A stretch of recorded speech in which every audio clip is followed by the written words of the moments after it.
अस्सलामुअलैकुम प्यारे दोस्तों, क्या हाल है? ठीक हो सो? खैर खरीयत नाल हो सो? अल्लाह पाक तुहानू सेहत देवे, खुश रहो, आबाद रहो, वसते रहो। तमाम दोस्तों की नज़र उत्ते जनाब एक शेर है, तो जितों तक मेरी आवाज़ जा रही है सब दोस्तों मेरी तरफों जनाब सलाम है।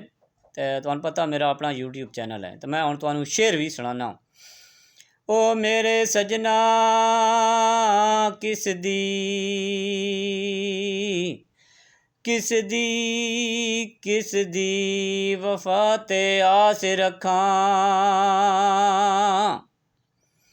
किस दी वफा ते उम्मीद रखां। दुनिया बेवफा साहिबे वफा टुर गई।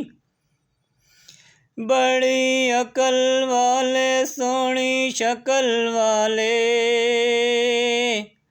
साहिबे दिल रुबा टुर गए। ठीक है दोस्तों, ये जनाब कोई कमी पेशी रह गई है तो माजरत हो। दुआवां याद रखना जितों तक मेरी आवाज़ जा रही है। मेरे चाहने वाले मुहब्बत करने वाले जनाब उन्होंने मेरी तरफों जनाब लव यू है। तो खसूसन जनाब जोड़े बाहर दियां कंट्रियां विच नो उन्होंने मेरी तरफों जनाब 3 बारी आई लव यू है।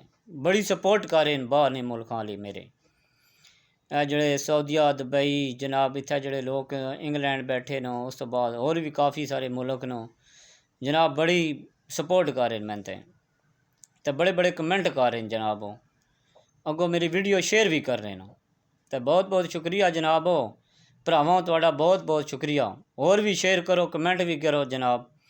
तो हुण तुहाडे कोलों इजाज़त मंगसां, ते अल्लाह सोहने ने